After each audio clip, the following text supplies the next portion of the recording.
soconaya ora la soconaya ora la soconaya ora la soconaya ora la soconaya ora la soconaya ora la soconaya ora la soconaya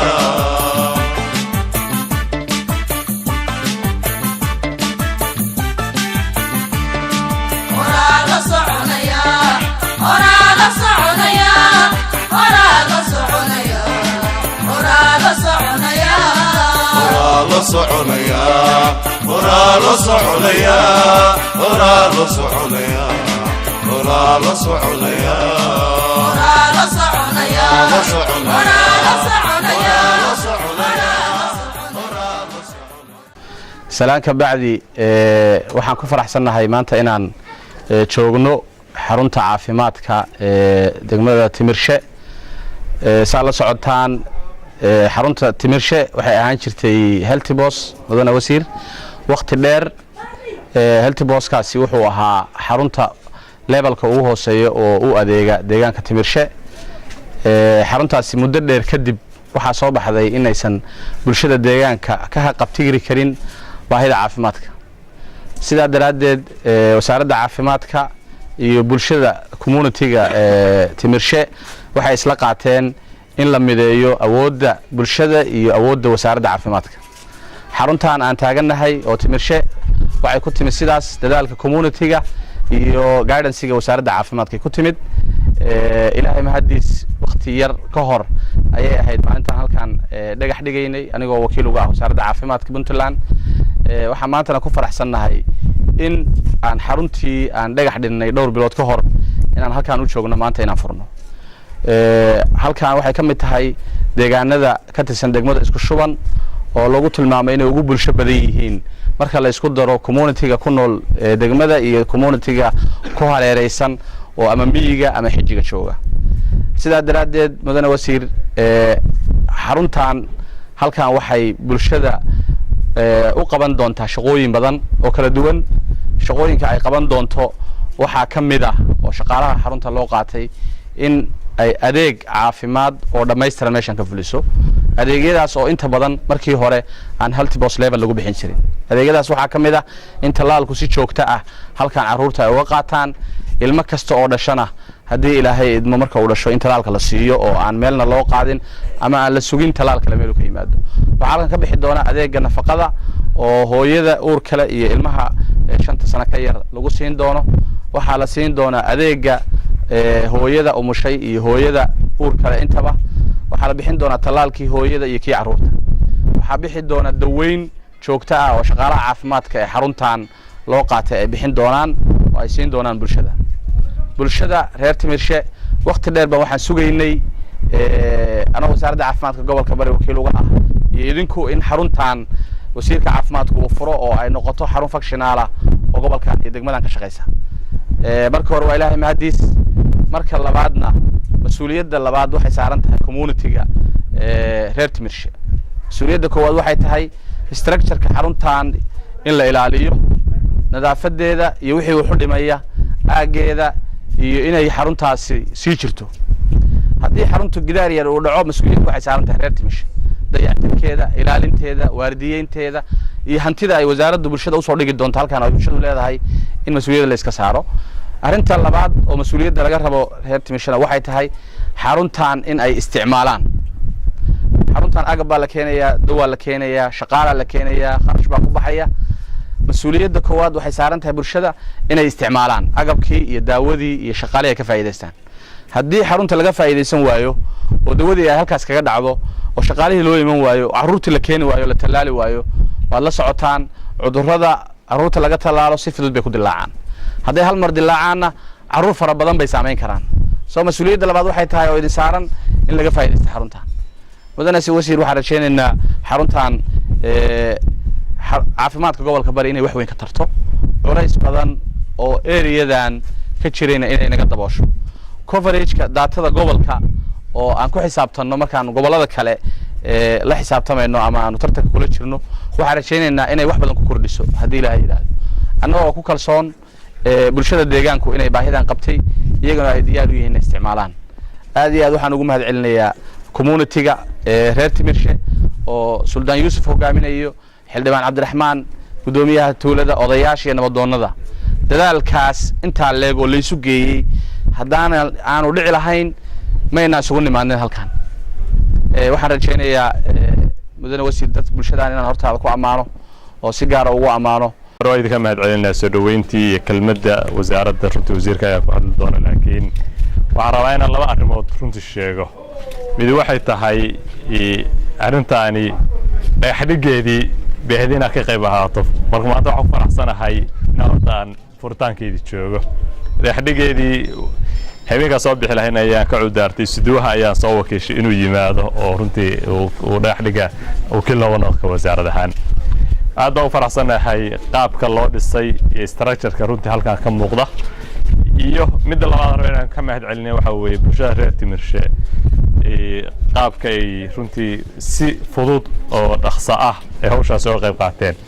waxaan rabaa aad iyo aad ugu mahad celiyo Suldaan Yuusuf oo runtii isagu mar walba garow noogu imaanayay arrintan nala socday waxaa sidoo kale runtii xaqiiq mudan initiative-kii ugu horreeyay labada qof oo lahayd barnaamijkan inuu bilowdo mid wuxuu ahaa xildhibaan Cabdiraxmaan oo deegaanka soo jeeday hadda in la joogay oo muddo badan igu soo noqnoqday kol aniga shakhsiyan arrintan sidii u hirgeli lahayd qodobka labaadna wuxuu ahaa Professor Khalif Bile oo maleynaya Soomaaliya oo dhan hadda caafimaadkeeda ka shaqeeya laakiin arrintan runtii qayb weyn ku lahaa oo tala bixinteedii iyo muxuu ahaa arrintan sidii ay u hirgeli lahayd isaguna qayb ka ahaa runtii waa jeclahay inaan halkan uga mahad celiyo waxaan aad iyo aad u mahad celinayaa dhammaan bulshada reer Timirshe ku talagalkii halkan ay ka sameeyeen iyo isku tashiga dawladdu hadda dowrkeeda waxay qaadatay saa ujeedaan muxuu ahaa dhismaha qalabka yaala daawada iyo waxa la keenayo iyo meeshatan inay wasaaradda caafimaadku gacanta ku hayso 3 sano soo abadan ay ku haynoonto laakiin haddeer shaqaalaha iyo qalabka caafimaadka ee maxaa magaalada Boosaaso labada xarumood oo kaliya lagu daray tan iyo kobdhaxaadasha soo furnayd marka taas waxay muujinaysaa in markii wixii la isku tago bulshada iyo dawladdu isku tagay wax fiican ay ka soo baxayaan tuulada Timirshe haddaan inta halkaa uga gudbo bahda saxaafadda intii aanan sheegin oo magacooda xuseen darraalaha iga ahaadeen ma soo wada koobi karo haddaan halkaa dan uga gudbo waxa way waxaad moodaa hadafkii ahaa dawladda haddeer uu madaxweynuhu ka yahay Dr. Maxamed Cabdullaahi Cali Gaas oo ah Puntland ay isku tashato inay halkaas ka bilaabato sideedba gacmo wada jir bay wax ku gooyaan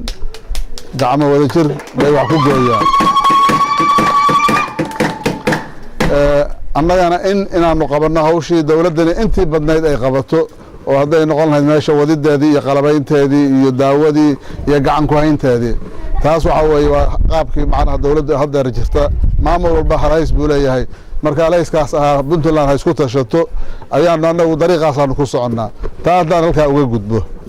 Timirshe waxa weeye ayaama dhaweyd wasiirku waa la socdaa ama wasaaraddu waxaa halkan u jira meel 15 kilomitir ceel la yiraahdo Iliya Camayra oo soo jireen ah muddo dheer laga cabayay waxa aad naxdin weyn iigu ahayd xilli aan ka gaarsiin weynay in meesha tan furitaankeedii iyo dhismaheeda aanu noo dhammaystirnayn in uu ka dilaacay cudur biyihii la cabay lagu sunoobay dadkii laga soo qaaday halkaasoo tiradoodu ay aad u badnayd in la keenay tuulada oo la geeyey farmashiyaasha خير الله سي عبد القادر أبشر وأضياش مطقنا مقالة حق الدوين في أقابل سن إنه يكون مشغول سنة دتك سيدي والله قبل لها حدي حارتها إنه يجري له محل جاس وحانه بقى وحيابها قفوا مركو سنبوه بهاي وحيابها سهلا إن قفكوا معناها وكاتشو فلا بوين لوحره لكن قفكوا يسوي عن مدة فوق بحيانا عن كادين أما دبعتوه يكون بدتي بوحى هلكن الواحد توين بري markii uu liitay baa waxa loo qaaday Boosaaso iyo Carmo marka qaarkood dadku saasay ku dhinteen haday meeshan jiri lahayd hawshaasu iyada qaban lahayd waxaan bacdallahi u mahad celinayaa sida degdegta ah arintaas markay dhacday ay uga jawaabeen wasaaradda caafimaadka qiimaha kala duwanaa ay soo direen haday noqon lahayd wakaaladda biyaha ee Puntland oo baaritaan biyaha ku sameeyay haday noqon lahayd wasaaradda laftirkeeda dadka caafimaadka halka liitay inay wax ka qabtaan haday noqon lahayd inay xaruntan dadajiyaan marka intaas oo dhan waxa way bacdallahi waxaan uga mahad celinayaa dadaalka dheeriga ah oo maaragta Cabdinaasir wasiirka uu sameeynayo daafurkiina hadda ayaan anigu haddaan tagay waxa weeye cabdinaasir laba shahaado madaxweynuhu ku ammaanay inuu siin doono oo howlkarnimo ah annaguna mid saddexaad baan ugu darin haddaanu reer timirshannahay insha allahu sababtu waxay tahay wasaaradda caafimaadka sida aanu naqinay muddadii xukuumadihii hore waxay ahayd baabuur jaasar oo aan soo dhaafin ilaa gaalkacyo ilaa boosaaso laamiga keliya ku socda laakiin hadda falilaahi alxamd waxaad moodaa deegaanada laamiga ka fog ay halkan ka mid tahay iyo meelo kasii fog oo u socdo ama gobolka mudug ha ahaato ama bari ama nugaal ha ahaato wasiirku waa ku ammaanan yahay inuu meelahaa si gaara u eego runtii bogaadin bulshada reer Timirshe dal iyo dabadba meeshay joogaanba oo isku tashaday oo hirgeliyay dhismahan quruxda badan oo qalabeeyay haddana oo soo gaarsiiyay heer wasaaraddu ay la wareegto intaas waxaan ugu bogaadinayaa bulshada reer Timirshe waxaa xusid mudan iyadana dhisme waa la dhisi karaa qalab iyo kuraas qurux badan waa la dhigi karaa laakiin intaas oo dhan waxaa ka muhiimsan in ay shaqayso xaruntii oo ay noqoto meel adeeg iyo caafimaad bixinaysa wasaaradda arrintaas runtii kaalin weyn bay iska saartay xiriir dhow baan ka lahayn hawshaas waana ku mahadsan yihiin inaan maanta joogno heer la furo oo adeegyada uu ka sheekeeyay isuduwuhu ay xaruntan bixiso Timirshe waa deegaan ka tirsan degmada isku shuban waa deegaan aad u ballaaran dad badanna ay ku nool yihiin oo miyi iyo magaaladaba jooga waxaad ka dareemi kartaa wasiir ardada faraha badan ee saakay ku taagnayd iyo dadka kugu soo dhaweeyay magaaladan inay ka sareyso health postis oo ay gaartay inay hesho xarun caafimaad oo adeegyada noocaas oo bixin karo health center ah waan ku faraxsanahay maanta inaan xaruntaas joogno ayna shaqaynayso wasaaradda waxaan rabnaa marka inay bulshada inta uga sii dhawaato adeegyadan hadda waa adeegyadii bilowga ahaa waxay ku xiran tahay sida dadka reer Timirshe uga faa'iideystaan oo baahidoodu u muuqato wasaaradduna markasta way noo jajaban tahay waxaan xasuustaa runtii oo aan rabo halkan inaan ka xuso dhacdadii biyaha iyo ceelka lagu soo moobay markay dhacday in heer aanu gaarno wasiirka iyo shaqaalaha wasaaradda iyo agaasimayaashu aan guryahooda ugu booqano oo guryahooda nagu qaabilaano oo ay hawshaan aanu kala hadalno oo ay ka shaqaynayeen oo waxa ugu horeeyay markii relocation lagu sameeyay tiimkii isku shuban joogay oo halkan yimaadeen ay ka hawlgaleen marka iyagana waa ku bogaadinaynaa mashaariicda caafimaadka runtii hadda intii dawladdan dhisnayd degmada Baladhidin waa ogtiin waa ka shaqeeyaan xiriiro oo xaggan waa ka shaqeeyaan ilaa Qandala marka dhulka ballaaran meel beher haw joogeen waxaan rajaynayaa intaasna inay ka sii bataan dadka iyo deegaankan Timirshe iyo dadka ku noolna iyaga waxa laga rabaa inay koow ka faa'iideystaan horta mashruucan isla markaana garab istaagaan una arkaan waxaan inay yihiin wax iyagu leeyihiin oo ilaashadaan dayactirkeeda haday noqon lahayd soo dhaweynta shaqaalaha iyo tiimamka iman doona mar haday meesha yeelatay xarun caafimaad oo adeega noocaas bixin doonta way iska soo daba noqon doonaan tiimamka iyo madaxda wasaaraddu marka in soo dhaweyntooda iyo la shaqayntooda iyo garab istaagooda idinkuna aad ka shaqeysaan waxaan uga faa'iideysanayaa halkan in wasaaradaha kaleeto oo dawladda oo ka shaqeeya adeeg bixinta dadka oo ka mid tahay wasaaradda waxbarashada iyo kuwa biyaha ka shaqeeya iyo dhammaan ay dadkan u soo dhawaadaan oo aysan noqon wax ku kooban laamiyada iyo inta u dhow Garowe iyo magaalooyinka waaweyn ee sidan oo kaleeto sida wasaaradda caafimaadka ay dadka u soo dhawaadaan oo meelaha ay dadku joogaan oo deegaamada baahida badan ka jirto ay u soo dhawaadaan waxaan kadib waxaan rabaa inaan wasiirka ku soo dhaweeyo Dr. Cabdinaasir sidoo isaguna kelmadiisa u dhaho wasiir ku soo dhaweeyo xildhibaan Cabdiraxmaan Sultan Yusuf gudoomiyaha degmada deegaanka odayaashii waxgaradka haweenka mishxaradda iyo alaabta iyo quruxda badan maxaan ku rahdaa si u kaayi daraya ardada iskuulka miidiyaha aan u malaynayo fadmiya sinadan magac maqlay inaan maqlo maanta si u kaayi horeysta marka ku faraxsanahay inaan arko aad baan ugu faraxsanahay maanta intaan joogo inay xaruntaanu furantay sababtoo ah xarumana waa kuwo yani baahidooda la arkay oo la iska wado kuwana waa kuwo baahidoodana la arko dad daba jooga oo ku mitidayana leh suldaan yuusuf xildhibaanada uu ku jiro cabdiraxmaan iyo sida hadda laga shaqeeyay professor khaliif bile lug nagama qaadin professor hadku hadduu yimaado iyo emailkiisa haddaan maalinta saddexaad furo emailkiisa waa ku jirta hawsha timirshi xagee maraysa marka maalin toonu soo waxaan hawshaas dhamaatay mar dambe ay weydiin hawshaas dhamaatay maalin uu soo celiyaa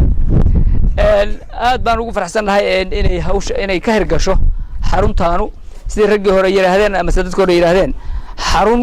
waa la hirgelin karaa wadamada qaarkood waxaa la yiraahdaa wide elephant project maroodi cado meel ka taagan guri inta meel laga taago cado qurux badan aysan shaqo ka socon sida ku baabaa maxaan ku radaa sida xeebaha tsunami guriyo badan oo laga dhisay hadda ay yihiin oo kale waxaan jecel lahaa hadii rabbi idmo annagu waajibka naga saaran inuu gudmo halakan oo ah mas'uuliyadda caafimaadka adeegeeda gacmo wadajir bay wax ku gooyaan sida haddaba idinku aad ku keenteen tan fikriga ah waan garanaya inta goos waxaan ku dirano ma dhisi karno haddii beeshu dhisi karto hal dhiso meeshaas suldaankiiyo waa ballan qaadan annaga hawshaas noo daa annaga hadal la mida wuxuuna soo maray carmo annagoo joogno maalin guddiga la shirayna odayaasha oo waxaa yidhi ambulance baan u baahana ambulance annaga cido ambulance inta noo keento ma tirahda ambulance meerab la geeyay ambulance mashruuc bay la socotaa laakiin reerdeerkay waxaan ku yiraan idiin sheegaya reerdeer oo haddaad carmaba muddo 20 sano ka yar ku dhisteen ambulance waa gadi kartaan ambulance soo gada marka tana markhaanti ka inaad samayn kartaa wax kasta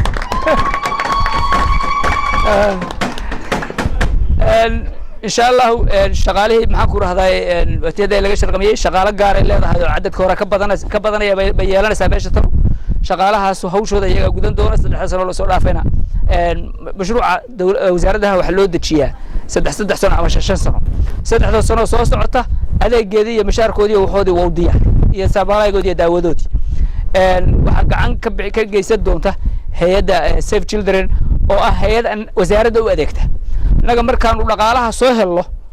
waxaan la yiraahdaa waan weydiiyaa yaan u dhiibnaa culadee adeega ku fiican oo idinku dhiibna marka cidii aanu isnaraano aleelahay adeegii hore hayeen waa loo bogay baanu u dhiibnaa sida daraaddeed baanu Save Children oo bari awal gacanta ku haysay baanu ku soo wareejinay maxaan ku raada inay hawsha wado hadii rabbi idmo oo wada joognaa hadii wax khaldamaan sixideeda leeyihiin hadda maalin uu qorshaha soo noo degan markii liiska la keenay degmooyinka ku wada jira qorshaha 3 sano abeenadiiba waxaanu aragnay in tan iyo kobdhaxaadba ka maqan yahay isla markiiba ishaan ku dhufan waa ku celin waxaanu ma jirto program la daafurayna ma jiro ku cesh wala fandiga lahayd waxay noqotay in la soo ogolaado mar labaad marka saasaan u daba joogayna hadii rabbi idmo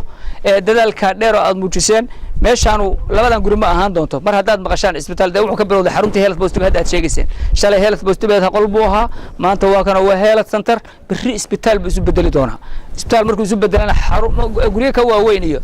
rag iyo dumar kala soocan iyo qayb caruuray waxa xal rabaa marka dhulkeeda hadda lagu sii talagalo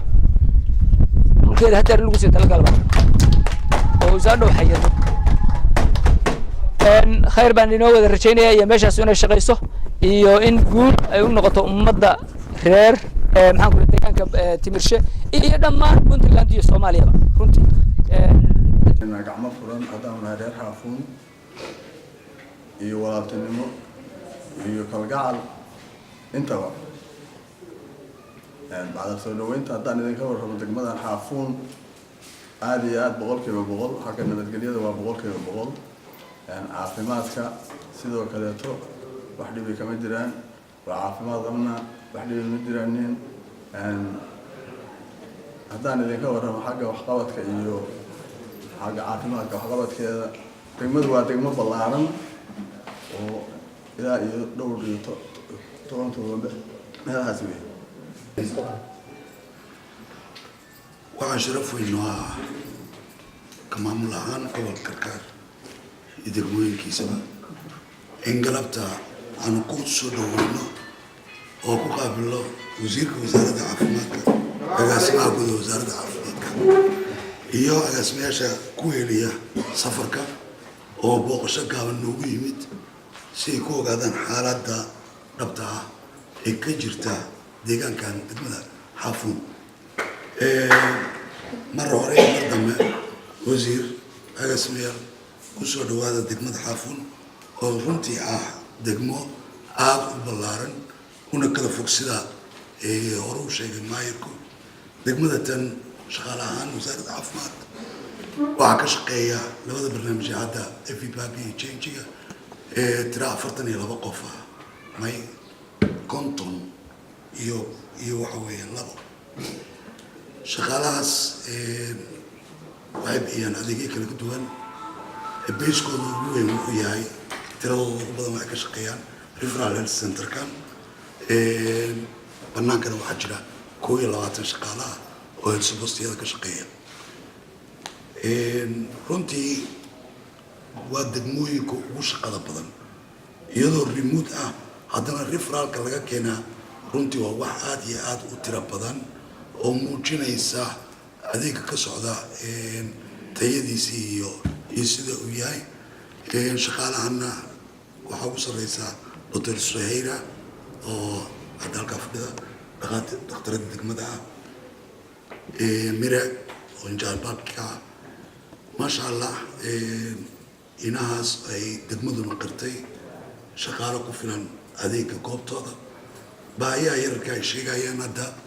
oo ay ka mid tahay biyaha xiriirsanaanteeda waa wax under process ah oo annaga iyo hadduba aanu ka wada hadalnay qorshaynteeduna lagu jiro sidii loo baankiin lahaa. wuxuu ka mid ahaa dhismayaal laga sameeyey degmada xaafuun. wuxuuna ahaa runtii dhismihii ugu weynaa ee degmadan laga sameeyo ayuu ahaa. taasoo markaas wasaaradda iyo hay-adduba ay u arkeen in degmadani bacdamaa ay ku taallaa dhul ramuud ah ama dhul fog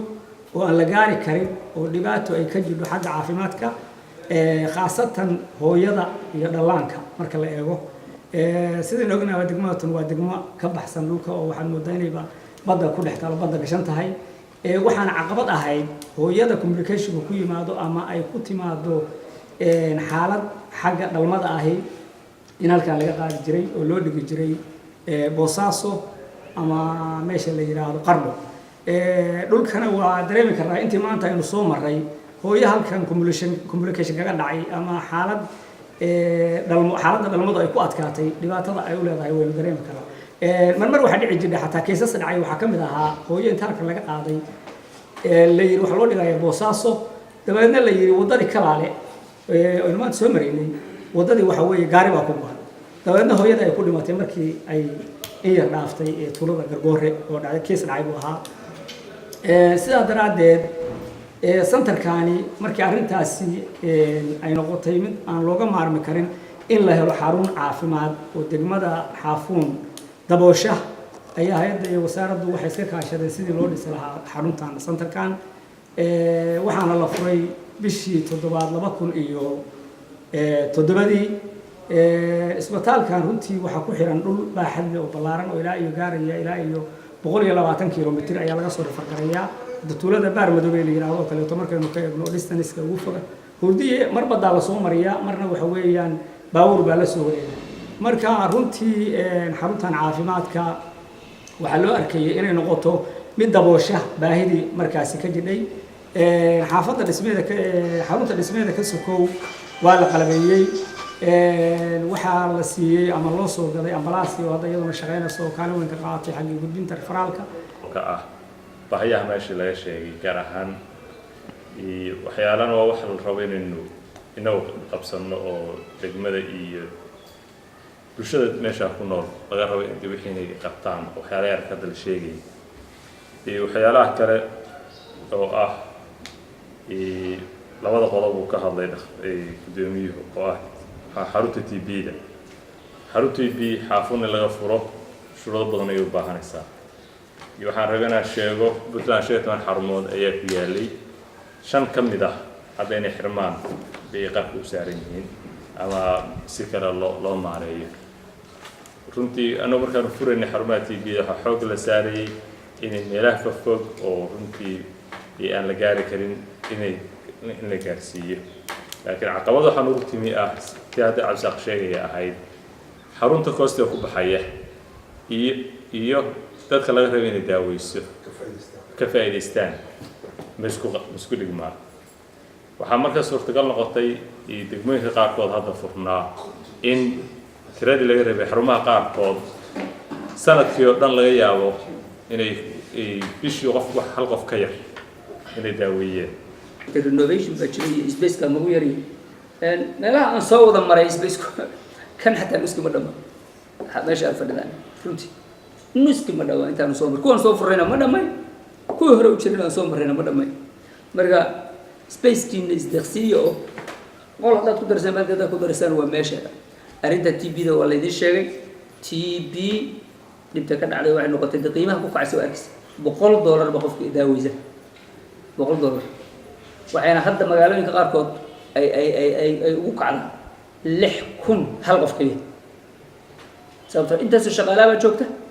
intaasoo qalabaa la keenay intaasoo daawaa baa la keenay cid isticmaalaysana ma jirto hal qof isku shuban soo howl yeer sanad ku xiga labadaba hal qof buu xarumaha hadda leer hal xiri ku jirta marka haddii xarun la sheego in da wixii la isticmaalo weeyo oo sida hadda Cabdirasaaq sheegay aysan hooyooyinka oran waa iska bilaash oo balkii xataa in fikrigu yimaado daawo baa la keenaa meeshan daawada la keeno hadday $10 ahayd dhaladu $1 qofka ha bixiyo xaruntii ku soo noqon lahayd waxaan salaamaynaa waftiga noo yimi hogaaminayo wasiirka wasaaradda caafimaadka Puntland iyo madaxda kale ee wasaaradda hadday tahay heer dawladda iyo heer gobol iyo soo qaybgalayaasha kale ee heer degmo iyo heer isuduwayaasha gobolka iyo maamulayaasha caafimaadka degmada golaha deegaanka aqoon-yahanada iyo dhalinyarada waxaan ku salaamay salaanta islaamka assalaamu calaykum waraxmatullahi wabarakaatuh waxaan leeyahay mar labaad wasiir kusoo dhawaada Bandarbayla welcome Bandarbayla waxaad timaadeen magaaladiina waa ka timaadeen magaaladiina waana timaadeen kusoo dhawaada marka koowaad Bandarbayla tan xaaladda guud ee degmadana ka warsiino waxa lagu hayaa meeshan degmadan Bandarbayla waa degmo qadiimi ah una horreeyay degmooyinkii guud ee ugu horreeyay dalka Soomaaliya laga magacaabo haddana ah degmooyinka Puntland waxay ahayd ay ku xisaabtato ugu horreeya nabadgelyo iyo caafimaad labadaas buu ahayn anaga ka deegaan ahaan warbixin kooban ka siiyo wafdigan uu wasiirku hogaaminayay waxay ka kooban yihiin wasaaradda caafimaadka iyo agaasimaha guud iyo agaasimaha waaxid Dr. Cabdiraxmaan agaasimaha waaxda daaweynta Cabdirasaaq Xirsi oo agaasimaha daryeelka caafimaadka asaasiga waxaan nala socodsiiyay istuwa gobolka Karkaar مسؤولين كسر سيف التلدرين أو محمد رين كلا شوغو iyo ciidamada amniga iyo dawladda Puntland oo mishan qayb ka ahaa wafdigani waxaan ka soo amabaxnay magaalada Garowe jimcada la soo dhaafay waxaan soo marnay gobolka Karkaar Qardho caasimadda gobolka ahayd gobolka Bari waanu gudubnay waxaan tagnay magaalada Boosaaso oo madaxweynaha dawladda Puntland iyo wasiirku ay ku daafureen mashruuc daryeelka caafimaadka asaasiga ee gobolada Bari iyo Kardafo intaa kadib waxaan soo marnay deegaano badan ay ka mid tahay degmada Ufayn oo xarumo cusub laga furayay Timirshe xalayna waxaan joognay ilaa shalay duurada anibi xaafuun degmada xaafuun sidoo kale waxaa xarumo laga soo furay Kobdhaxaad iyo Timirshe wuxuu isku jiray hadafkayo laba qaybood gobolka Bari iyo Kardafo mashruuc cusub oo la daafurayay iyo kuwa cusub xarumo la furayay gobolka Karkaar oo ka soo bilownay shaqadiisa inta xaafuun hoos timaada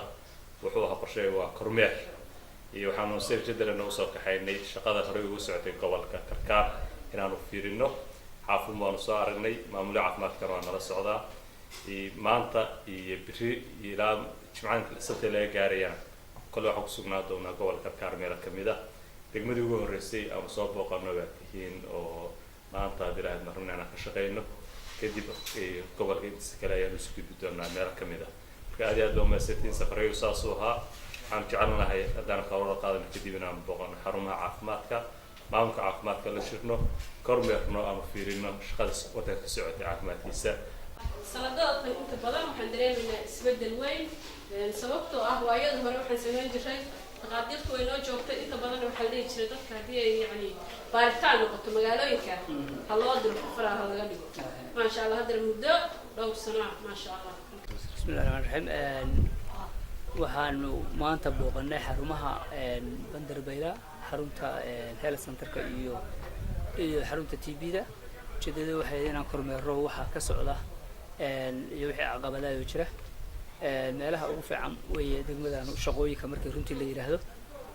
waxaanu rabnaa horumar badan oo kale inay yeelato. For example hadda waxaan doonaynaa insha Allah sidii qolkeeda qalliinku hooyooyinka lagu qalo u taabageli lahaa waxyar baa ka dhiman nagiyo hay'adda baa ka wada hadli doona. xaruntan waa xarunta TB-da way cusub tahay sanadkan bilowgiisa waa la furay numberka ay hadda haysaana waa number aad u fiican weeye marka la yiraahdo xilliga rubciiba marka inta laga rabo sanadka 3 biloodba macnaha cadad baa laga rabaa cadadkii way u wada gaartay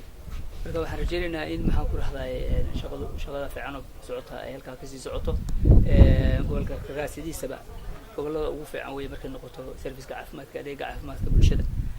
aad baan ugu mahad celinaa shaqaalaha iyo isuduwaha iyo dadka hawsha mas'uulka ka ah 14 qof aniga in charge-kiya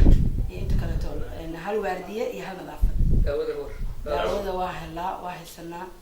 waxaan noo yaal daawada waxaan dhiman waa jiraan laakiin daawada waa taan soo qofaysta oo ku shaqeeya 8 marba waa in ku dhala talaalku waa la qaataa عباديها نقول عباديها وأبحنا ما نقدر نجباديها على قطة وكان بينه بوليا لولبيا نودي على حذاء إلى ميلها سخلة مكسور هذا هو سكوت شاي وصوص كذا عمي باديها نقول كنا لكن إحنا قالوا لهم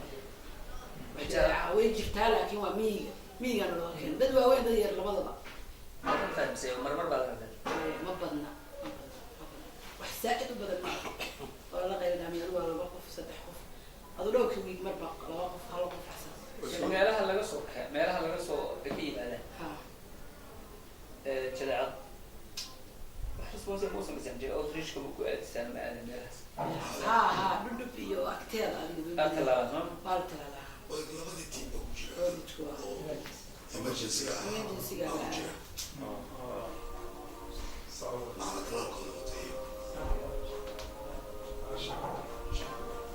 ما شاء الله ما دام وقفت فايدين بحنين كان ما دام احنا بدنا لا أكتر ومسج في عن ومد عافمات بسم الله الرحمن الرحيم waxaan joogaa tuulada Dhuudo waxaan joogaa MCH Dhuudood waxa weeye waan ku mahadsannahay alxamdulillaah rabbil caalamiin magacaygu waa Sahra Muuse Axmed halkan waxaan ka helnaa carruurta waa naloo daaweeyaa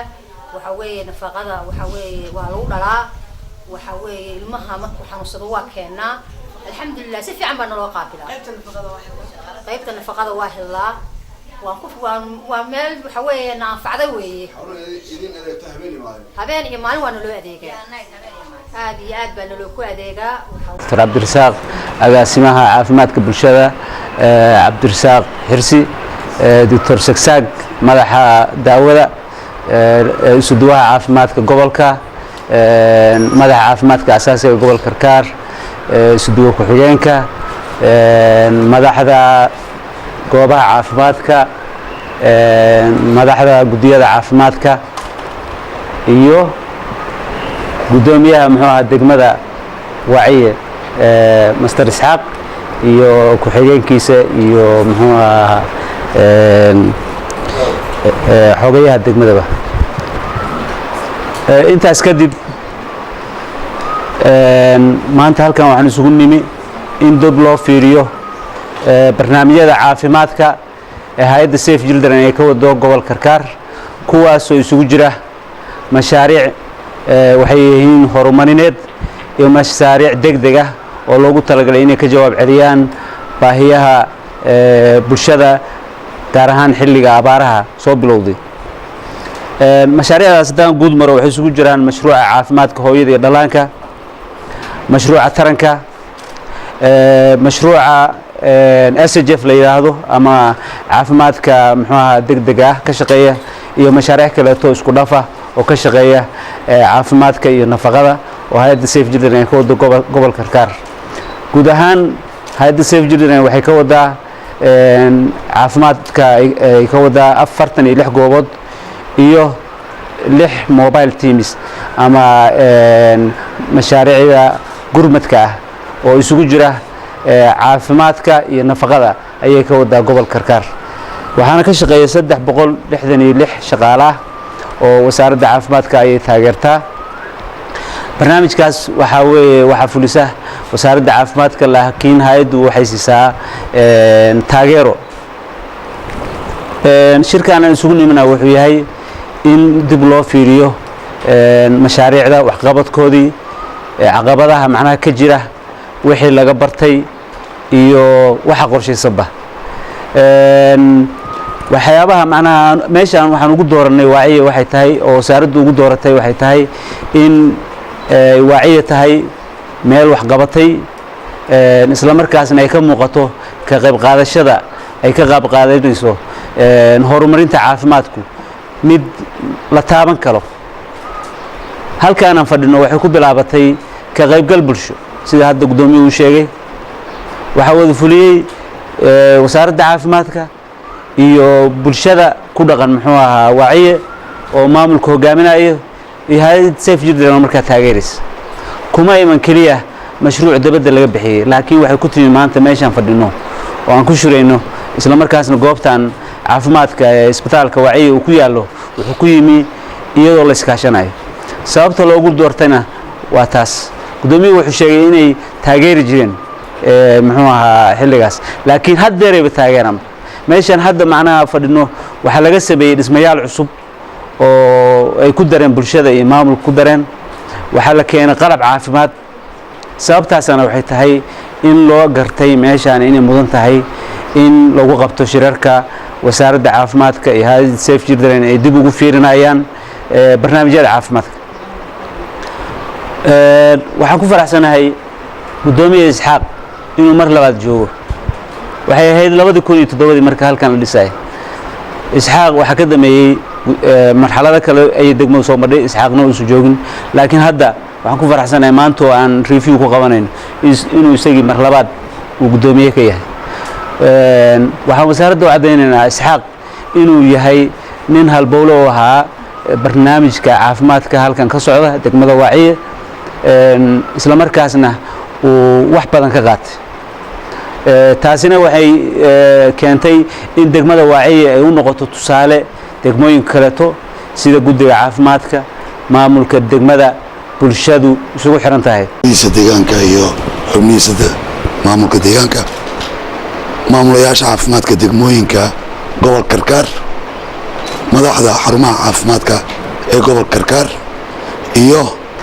madax guddiyada caafimaadka ee heer degmo ee gobolka Karkaar.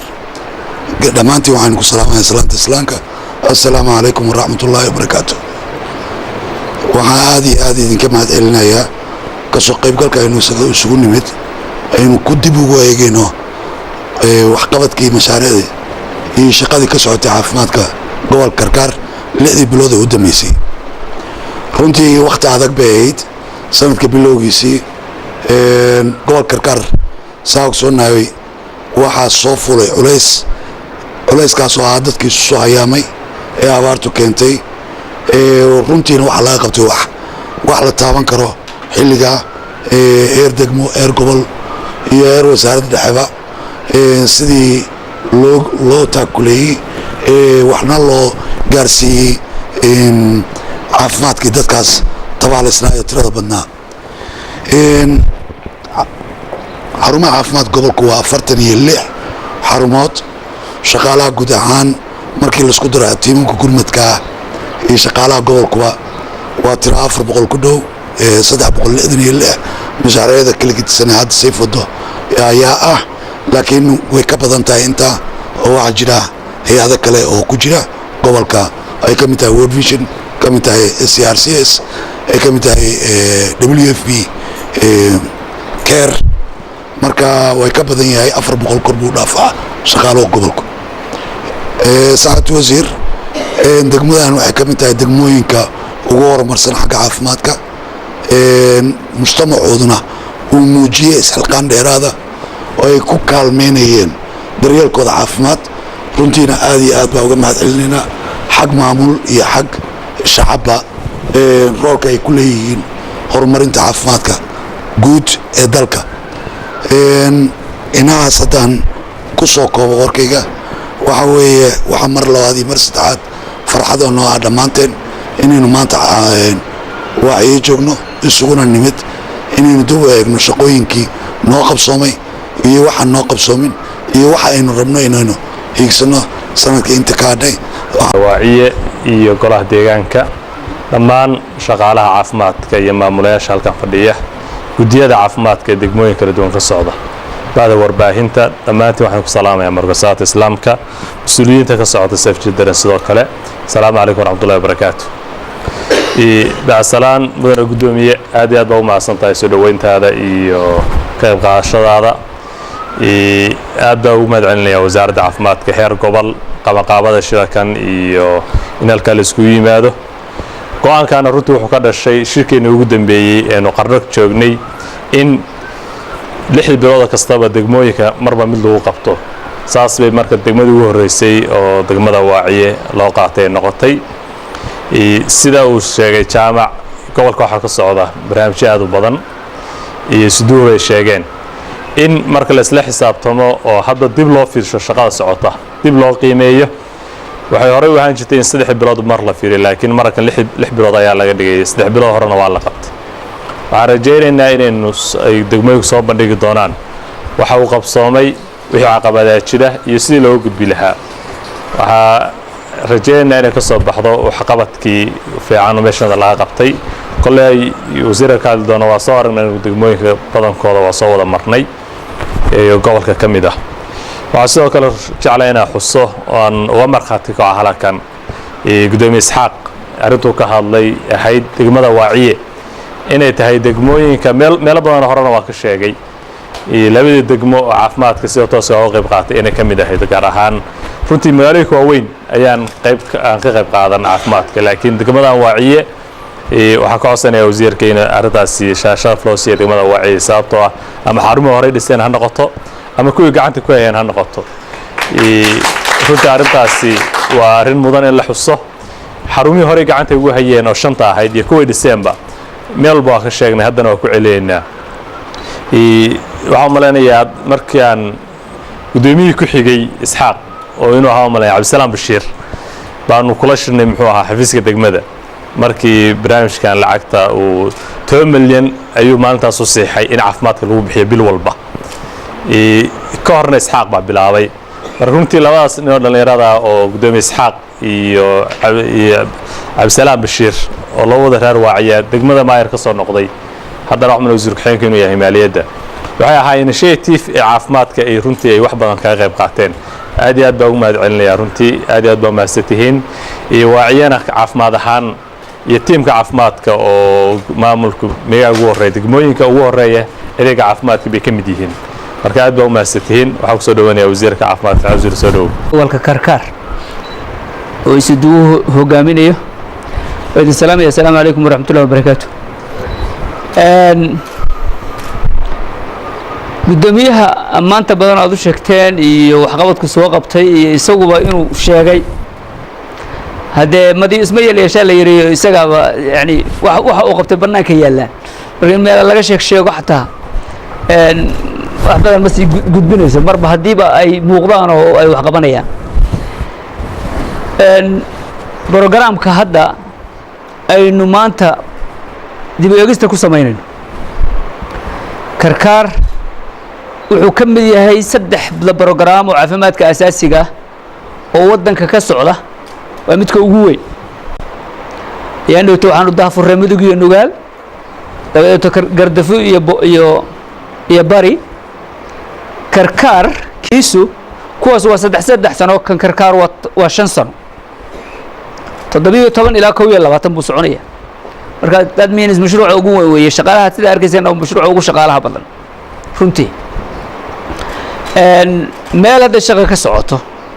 shaqo fiican ka socoto abaalmarinteeda leedahay waxa muuqata sida marka mashruuca lagu abaalmariyay intuu leeg yahay mar hadday kuwii 3 sano ka soo bixin kuwa shanana waa ka bixi karaan weeye macnaheedu iyo shaqaalahooda la siyaadiyo iyo xarumihii oo maxaan ku rahdaa si baaha sidii sana wax tal marka la qabto waxa la eegaa sida maanta aan eegno kala dib eegis loogu sameeyaa wixii meeshii marka hore aan joognay maxaa ka siyaaday hadduu ku niyad jabiyo oo la yiraahdo meesha waxba kama socdaan waxa la geliyaa waa khasaaro macnaheedu waxay noqotaa dib eegistaas in review-gu inuu keeno wax ka bedela hadday tahay xataa in qaarkood la yareeyo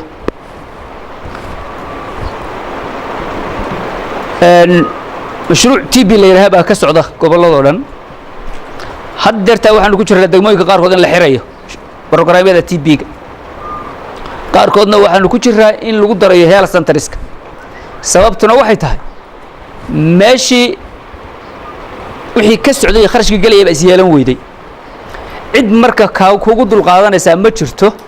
kharashka intaa leeg ha galo meeshaas hana iska furraato waxna ay ka imaan degmo gobolladeena ka mid ah hadda sanadko dhan hal qof oo TB daaweys qofka TB-da hal qof waxa daaweeya 100 qof $100 waxa ku baxa 6,000 halka qof la daaweeyay halkii xarun macnaha shaqaalaheedii ilaa halka qof ay u shaqeeyeen sanadkii oo dhan marka you can imagine cidda ka yeelayso kharashka la sii wado ma justify gareyn kartaa dad si walba indhabiyo weekend ay u tiraad ma meesha furraato xagga waxa ka imaanaya xagga buura ka soo dhacaya nin laga yeelmay waxay keentay hadda marka in la xiro xaruntaasna iyo xarumo la mid ah oo wadanka ka mid ah kuwa kale iyada aan waxba dhaamin lagu biiriyo meel kale taa waxaan example ugu soo qaadanayaa xarumaha caafimaadkuna la mid bay noqonayaan haddii la yiraahdo xarunta laguma dhalo delivery laguma sameeyo haddii la yiraahdo wax laguma tallaalo ama tallaalka intii laga rabay ma gudato haddii la yiraahdo community waa ka dacwoonayaan oo waa iska xiran tahay baashu badi waa iska xiran tahay suuxii baa xoogaa mar la is arkaa ka bacdina nin walba meesha rabo ka baxa waxay noqonaysaa waxyaalaha feedback waxyaalaha loo eegaya ka mid tahay waxaan aad ugu faraxsanahay intii aan soo maray bari iyo karkaarba shaqaalaha qaarkiis waan ognahay duruufta lagu shaqaynayo oo ah deegaanka ruuxiisa not dhaqaalaha xaggiisa deegaanka ruuxiisa way isnaqaanaayo qof walba wuxuu rabi lahaa inuu magaalo weyn ka shaqeeyo oo meel weyn ka shaqeeyo meel wax ka siyaasanaya ka shaqeeyo oo qof walba rabi lahaa laakiin qofka xirfadda loo shahaadooyinka haysto intaas wax soo baranayo tuulooyinkeena tuulo ka mid ah la geeyey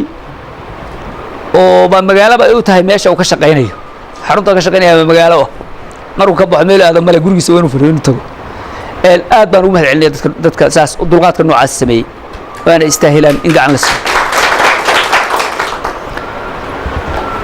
laba waxyaalood oo gudoomiyuhu ka shaqeeyay mid waxay ahayd annaga wax dhisnay wax baanu ku biirinay laba waxyaalood oo dawladdu ku dadaalaysay buu labadaba fuliyay sida daraadeed programka dhagiina soo diyaariyo hoos oo soo diyaarshay shahaadada ka shaqeeyay inaan adigu soo diyaarsaa bay ahayd marka dhammaan siin doonaa hadii rabbi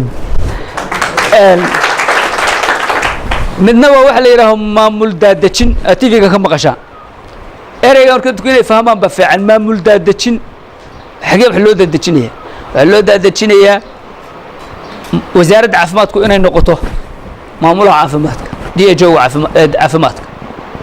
gudoomiyaha degmadu markuu rabo inuu caafimaad wax kala hadlo qofka counterpartigiisa inuu yahay DHO cidda kale oo u raadsanaya inay tahay siduwaha gobolka marka ay labadoodu isla gartaan annaga ay noo soo tabiyaan maamulka daadajinta laga hadlaya jaranjarta laga hadlaya waa sax laakiin waayahan waxa badan in inta la soo waco madaxweynaha toos loo soo wacay yaraa meel hebla shuban baa ka dilaacay oo madaxtooyada ordaysa ku soo gasho ay ku tiraahdo meel hebla shuban baa ka dilaacay anaguna isla markii uu celiyo